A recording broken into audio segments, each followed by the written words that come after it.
নমস্কার। আজকে একটা নতুন গল্প নিয়ে এসেছি, যেটি আমাদের অরিজিনালস গল্প। এই প্রথম অরিজিনালস গল্প নিয়ে আমরা আসছি আপনাদের সামনে। গল্পটা অবশ্যই সুমনের লেখা। সুমনকে সেটা নতুন করে বলার মতো কিছু নেই, আপনারা প্রত্যেকেই জানেন কে সুমন। তো বেশি কথা না বলে গল্পটা শুরু করছি। অবশ্যই গল্পের শেষে আপনাদের গল্পটা কেমন লাগলো অবশ্যই আমাদের কমেন্ট করে জানান। তাহলে আসুন গল্পটা শুরু করি।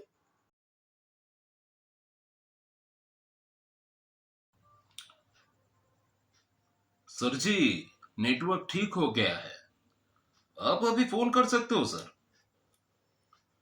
টেলিফোনে রিসিভারটা তুলে নিলেন সমর। সুতপা নিশ্চয়ই এখনো জেগে আছে। অপর প্রান্তে রিং হচ্ছে, সুতপার মোবাইলে নতুন কলার টিউন বাজছে। अभी ना जाओ छोड़कर, ये दिल अभी भरा नहीं। পুরো গানটা শেষ না হতে হতে সুতপা ফোনটা ধরল। ফোনের আশেপাশেই ছিল মনে হয়। ও প্রান্ত থেকে সুতপা বলল, হ্যালো, কি গো? আজকে সকাল থেকে কোনো ফোন করলে না তো?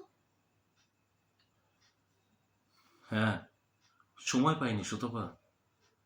যতবার ফোন করতে গেছি ততবারই কিছু না কিছু সিরিয়াস কাজ পড়ে গেছে। বলছি, উম, মেয়ে ঠিক আছে? ও প্রান্ত তখন কিছুটা নীরব। তারপর সুতপা বলে, হ্যাঁ, ঠিকই আছে। তোমার মেয়ে ইন্টার স্কুল সুইমিং কম্পিটিশনে ফার্স্ট হয়েছে। Wow, that's made my day. মেয়ে কোথায়? ফোনটা দাও। ঘুমিয়ে পড়েছে গো। সকাল থেকে কম্পিটিশনে খুব ধকল গেছে। সন্ধ্যা থেকেই তোমাকে জানাবার জন্য খালি জিজ্ঞেস করছিল। মা, বাবা ফোন করেছিল। বাবা ফোন করলে আমাকে একটু দিও তো মা, আমি কথা বলবো একটু বাবার সাথে। এবার সমরের প্রান্ত নীরব হলো।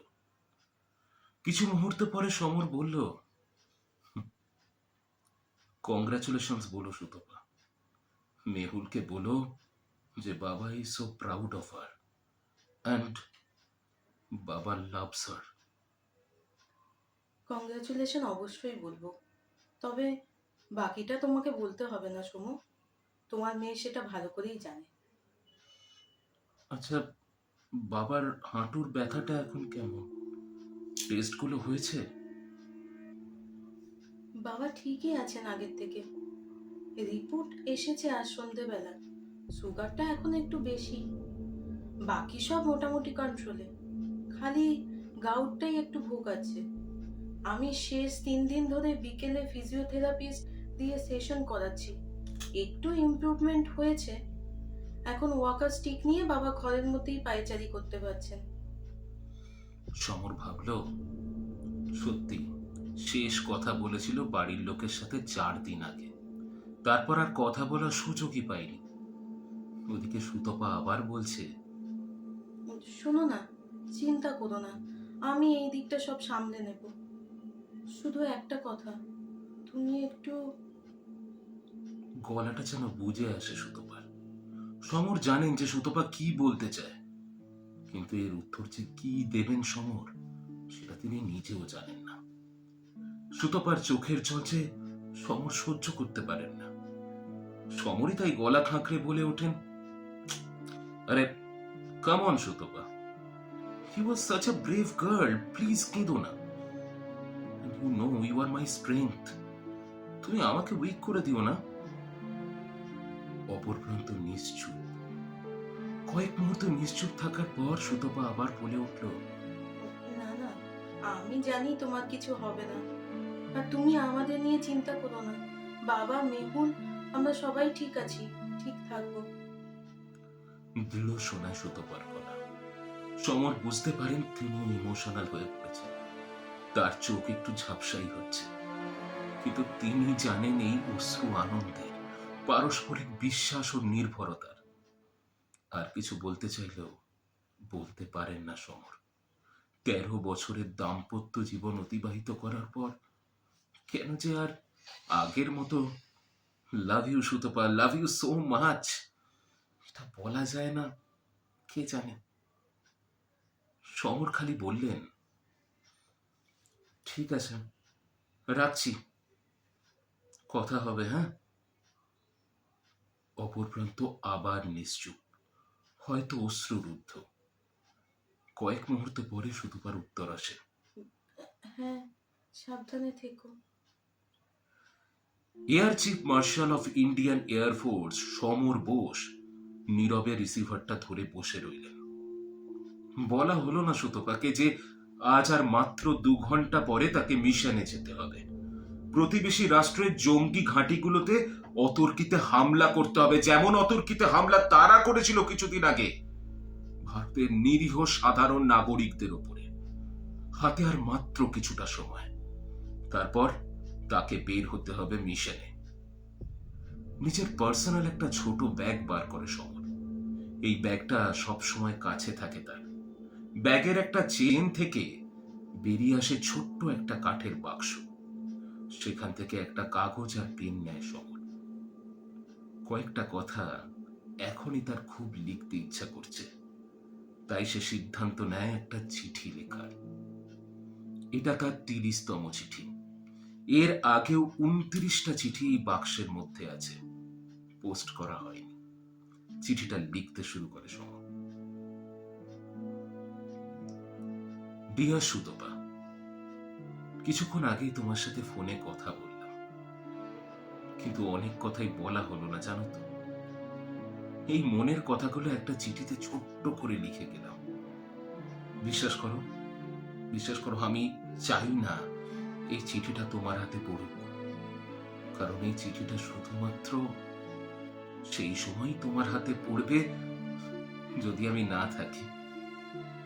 যাকে প্রথমেই কয়েকটা গুরুত্বপূর্ণ কথা বলা যাক। সুতপা, তুমি তো জানোই মেহুল আমাদের প্রাণ। মেয়েটা পড়াশোনার পাশাপাশি স্পোর্টসটাও যেন ভালো করে করে, ছেড়ে যাতে না দেয়, এটা কিন্তু তুমি দেখো। মেয়ে পরবর্তীকালে কি করবে বা কি কেরিয়ার অপশন বাঁচবে সেটা তার একান্তই ব্যক্তিগত ব্যাপার। এই ব্যাপারে কোনো কিছু মেয়ের উপর চাপিয়ে দেওয়ার আমি বিরোধী। কিন্তু সুতপা, তুমি যদি আমাকে জিজ্ঞাসা করো যে মেয়ে কি করলে আমি সব থেকে বেশি আনন্দ পাবো, তাহলে আমার উত্তর হবে দেশের সেবা। সেটা যেভাবেই হোক না কেন। জানো তো সুতপা, আমি অন্য বাবাদের মতো মেয়েকে রাত্রে গল্প বলে ঘুম পাড়াতে পারি না, স্কুল থেকে আনতেও যেতে পারি না, জন্মদিনেও প্রত্যেক বছর সাথে থাকতে পারি না।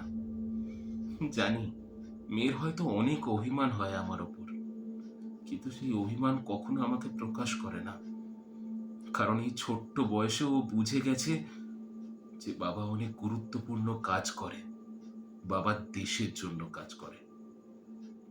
এই অল্প বয়সে ও কত বোঝদার। কোনোদিন বলিনি তোমাকে, আজ বলছি। আমি না থাকলেও আমাদের মেয়েকে এত সুশিক্ষায় শিক্ষিত করার কৃতিত্ব শুধুমাত্র মেহুলের মায়ের, তোমার সুতপা। এবার আসি বাবার কথায়। রিটায়ার্ড ফুটবল কোচ স্যার তো তোমাকে বৌমা বলে ভাবেন না, তিনি তোমাকে নিজের মেয়ে বলে ভাবেন। ছেলের কথায় পাত্তা তো তিনি আবার দেবেন না, তার জন্য তোমার শাশুড়ি যথেষ্ট। আর বাবার ফিজিওথেরাপি তুমি নিজে থেকেই করাবে সেটা আমি জানি। আসলে কি জানো, আমার স্পোর্টসম্যান বাবা বাতের ব্যথায় পঙ্গু হয়ে যাচ্ছে, এটা আমার মেনে নিতে কষ্ট হয়। খালি একটা কথা, হ্যাঁ, একটু দেখে নিও তো, মাঝে মধ্যে বেরিয়ে ওই ভবময়রার দোকান থেকে কিন্তু কালা কাঁদ খাবার অভ্যাস আছে। আমি জানি, কারণ একদিন আমার কাছে ধরা পড়ে গিয়েছিল, তোমাকে বলতে বারণ করেছিল। আমি তোমাকে বলিনি সুতপা, বাবার বয়স হয়েছে, মিষ্টি খেতেই তো একটু ভালোবাসে, সেটাও পুরোপুরি বন্ধ হয়ে গেলে মানুষটা কষ্ট পাবে। আচ্ছা, তোমার মনে এই প্রশ্ন না কেন এই কথাগুলো তোমাকে বলছি? আসলে আজকে একটা মিশনে যাচ্ছি। বলতে পারিনি তোমায়, কিন্তু আমি জানি তুমি আন্দাজ করতে পেরেছ। জানো সুতপা, 14 বছর আগে যখন মা দুরারোগ্য ক্যান্সারে চলে গেলেন, তখন আমি খুব কষ্ট পেয়েছিলাম, কিন্তু এক ফোঁটা চোখের জল ফেলিনি।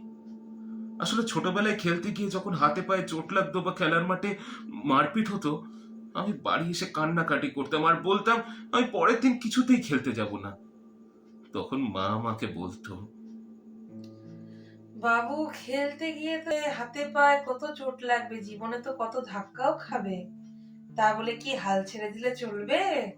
তোমাকে এগিয়ে যেতে হবে। হাল ছাড়বি না বাবু জীবনে, আর চোখের জল বিফলে যেতে দিস না। তাই মায়ের শেষ যাত্রার সময় বাবা কাঁধে হাত রেখে বলেছিল, চেষ্টা তো ত্রুটি রাখিসনি বাবা, শেষ পর্যন্ত অনেক লড়েছিস, তোর মাও অনেক লড়াই করেছে। এক্স্যাক্টলি, তাই লড়াইয়ের ময়দান ছাড়তে পারবো না সুতমা। এই আর কিছুক্ষণের মধ্যেই বেরোতে হবে আমাদেরকে। কিছুদিন আগে কয়েকজন সন্ত্রাসবাদীদের জিহাদের বলি হতে হয়েছিল আমাদের সাধারণ ভারতবাসীদের, যারা পরিবার নিয়ে বেড়াতে গিয়েছিল, আনন্দ করতে গিয়েছিল। সুতমা, আমি ওই নিরীহ মানুষগুলোর মৃতদেহের মধ্যে নিজেদেরকে দেখেছি জানো। এরম তো আমরাও কাশ্মীর ঘুরতে গিয়েছিলাম, তুমি, আমি, মেহুল। আমরা তো সাধারণ মানুষের মতো গিয়েছিলাম, আনন্দ করতে গিয়েছিলাম। কিন্তু কিছু শয়তান কাপুরুষ নরকের কীট ধর্মের নামে ভড়ঙের বলি দিতে হয়েছে আজকে এই সাধারণ মানুষের প্রাণগুলোকে।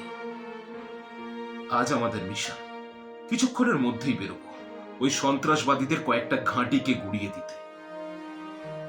তবে জানো তো সুতপা, আরো একটা ব্যাপার আমাকে নাড়া দিচ্ছে, কিন্তু কিচ্ছু করার নেই। মায়ের যখন ক্যান্সারের চিকিৎসায় কেমোথেরাপি দিতে হচ্ছে, তখন ডাক্তারবাবু বলেছিলেন কেমোথেরাপিতে শুধুমাত্র ম্যালিগন্যান্ট সেল ধ্বংস হয় না, শরীরের ভালো কোষও কিছুটা ধ্বংস হয়। আর যখন আমরা অ্যাটাক করব, তখন ওই সন্ত্রাসবাদীদের ঘাঁটির সাথে সাথে কিছু সাধারণ মানুষের নিরীহ প্রাণও যাবে। কিন্তু কি করব বলো, যে যুদ্ধে যে নিয়ম, ওই অনেকটা কেমোথেরাপির মতো। যাকে অনেকটা লিখে ফেললাম, আর সময় নেই, বিশেষ এবার বেরোতে হবে। শেষে কয়েকটা কথা বলি, যেটা 13 বছরেও বলতে পারিনি। যেভাবে তুমি বাবাকে, মেয়েকে, সর্বোপরি তোমার নিজের বাবা মাকেও ভালো রেখেছ, তাতে আমি তোমার প্রতি কৃতজ্ঞ সুতপা। এই 13 বছরে খুব কম সময় আমি তোমাদের পাশে ছিলাম, কিন্তু আমার না থাকাতেও তুমি কর্তব্য থেকে বিরত থাকোনি, এবং আমি বিশ্বাস করি ভবিষ্যতেও তুমি তোমার কর্তব্যে অবিচল থাকবে। আর হ্যাঁ, যে অনিশ্চয়তার কথা ভেবে তুমি ঘুমোতে যাও, সেই অনিশ্চয়তার কথা ভেবে ঘুমোতে যেতে সাহস লাগে Sutapa. So thank you captain. হ্যাঁ হ্যাঁ, তুমি আমাদের পরিবারের ক্যাপ্টেন। তাহলে এবার যাই সুতপা। আমার মাকে তো ক্যান্সার নামক রাক্ষসের বিরুদ্ধে জেতাতে পারিনি, শুধু লড়াই করেছিলাম। কিন্তু এবার আমার দেশ মাকে জেতাবো, শেষ রক্ত বিন্দু অব্দি লড়াই করতে চাই। শুধু আমি একা নই, আমার সমস্ত দেশওয়ালি জওয়ান ভাই বোনরা এবং আমাদের 130 কোটি ভারতবাসী মিলে যুদ্ধ করব। আর আমরা জিতবই সুতপা, আমরা জিতবই। বাবাকে আমার প্রণাম দিও, তোমার বাবা মাকেও আমার সশ্রদ্ধ প্রণাম, আর আমাদের মেয়েকে অনেক অনেক আদর। With loads of love, your Samar. চিঠি শেষ করে সমর নিজের একজন অধস্তনকে ডেকে বললেন, क्या भाई मेरा वाहन रेडी है ना? অধস্তন কর্মীটি বললেন, हाँ सर, आपका टिकली रेडी है, दुश्मन का खात्मा करेंगे सर, जय हिंद जय हिंद। টিকলি সমরের রাফাল বিমান, যার নাম সে রেখেছে তার মায়ের নামে। চিঠিটা বাক্সে রেখে বাক্স থেকে দুটো ছবি বার করেন সমর। একটি ছবিতে মেহুল, সুতপা, বাবা, আর একটা ছবিতে সে আর তার মা। ছবিগুলোতে একবার হাত বুলিয়ে আবার ছবিগুলো যথাস্থানে রেখে দেয় সে। এবার ব্যাগ বন্ধ করে দ্রুত উঠে পড়ে, নিজের কেবিন থেকে বেরিয়ে সোজা হাঁটতে থাকে টার্মিনাসের দিকে। টার্মিনাসের মুখে এসে আকাশের দিকে চোখ যায় সমরে।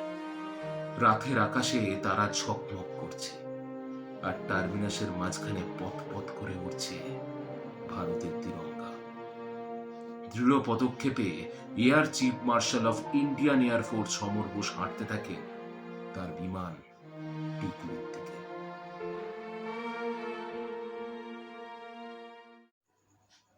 কেমন লাগলো আমাদের আজকের গল্প? কেমন লাগলো অবশ্যই আমাদের কমেন্ট করে জানান। ভালো লাগলে অবশ্যই লাইক, শেয়ার আর সাবস্ক্রাইব করতে ভুলবেন না। একদম। আমাদের চ্যানেলে আরো নতুন নতুন গল্প পেতে আমাদের চ্যানেলটিকে লাইক, শেয়ার এন্ড সাবস্ক্রাইব করে রাখবেন, যাতে বেল বাটনটা টিং টিং। Thank you. আর আমার আজকে বিশেষ কথা বলার নেই। নিজের লেখা গল্প নিজে পাঠ করে কেমন লাগছে বা কি লাগছে তো বলতে বলতে পারবো না।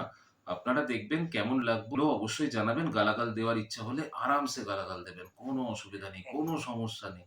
কিন্তু দয়া করে আমাদের পাশে থাকবেন, সাবস্ক্রাইব করবেন, আফটার অল বেল আইকনটা প্রেস করবেন। আমরা প্রত্যেক সপ্তাহে চেষ্টা করছি 2টো করে এপিসোড আপনাদের কাছে পৌঁছে দেওয়ার, একটা গল্পের এপিসোড, একটা হিস্টোরিক্যাল এপিসোড।